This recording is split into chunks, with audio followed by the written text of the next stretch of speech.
Under the starry California sky in 2013, as the world slept, a scientist pressed send on an email, destined for Apple's CEO Tim Cook.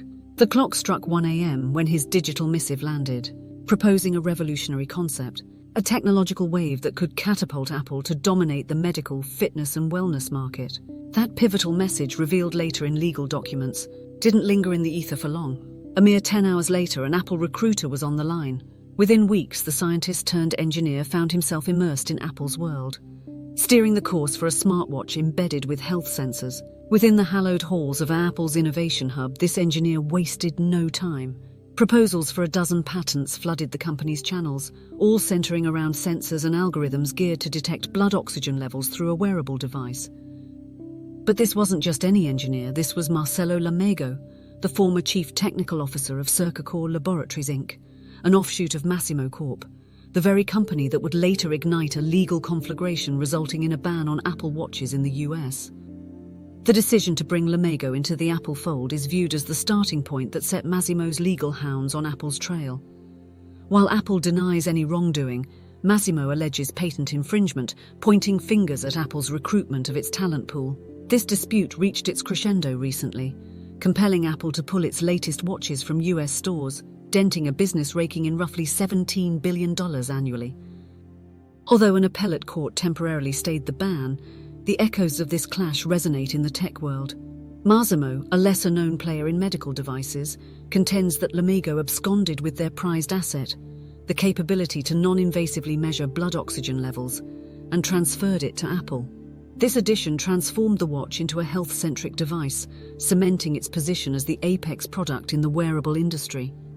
Lamego's journey commenced at Massimo in 2003 as a research scientist before ascending to Cercacor's technical helm around 2006. Both companies, led by CEO Joe Kiani, boasted revolutionary technology at their core, much of which Kiani himself helped pioneer. Legal skirmishes paint a picture of Lamego as a learner in the realm of health sensors, rather than a seasoned expert leveraging Kiani's companies to furnish Apple with the coveted technology. His abrupt departure from Apple merely months after joining, amid clashes with management and diverging visions, further fueled Massimo's claims that Apple extracted what it needed and discarded Lamego. The genesis of the first Apple Watch, unveiled in September 2014, sans the blood oxygen sensor, aligns with Lamego's departure. Interestingly, Apple's initial overture to Lamego occurred a year earlier, coinciding with pivotal meetings between Apple and Massimo. Lamego initially declined Apple's offer, a decision that later flipped after Kiani refused to anoint him as Massimo's CTO too, according to legal arguments. When Apple and Massimo convened, the former sought technological prowess and talent, hinting at a potential collaboration. However, Massimo alleges that Apple's intentions were surreptitious, using the meeting as a reconnaissance mission to harvest technological insights and pave the path for recruiting their talent pool. This allegedly included not just Lamego, but also Massimo's ex-chief medical officer and a cohort of about 20 other employees. Legal wrangling ensued, with Massimo brandishing the Lamego email as a linchpin, yet Apple's senior engineer attested that the blood oxygen features development commenced after Lamego's departure. The court dismissed portions of Massimo's claims related to Apple's talent poaching, asserting that employee recruitment from a competitor isn't inherently unlawful. Additionally, notions of trade secret theft were also quashed, and a majority jury favored Apple. Post his Apple tenure, Lamego embarked on founding True Wearables.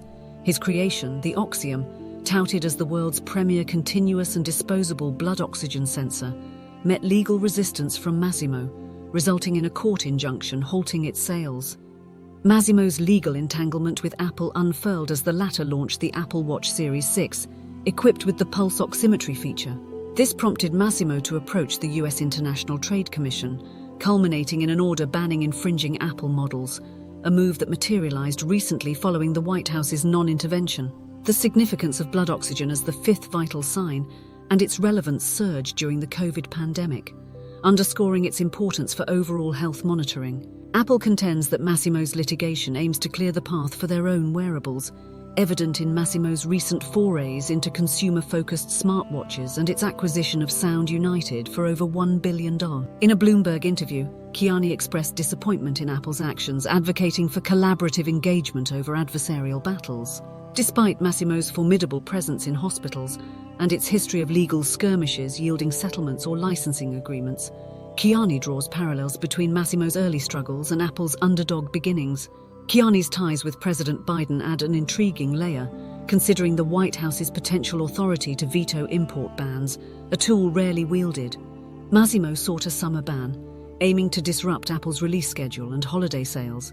But the ban's limited duration only affected a week's sales in Apple's December quarter and was confined to Apple's stores.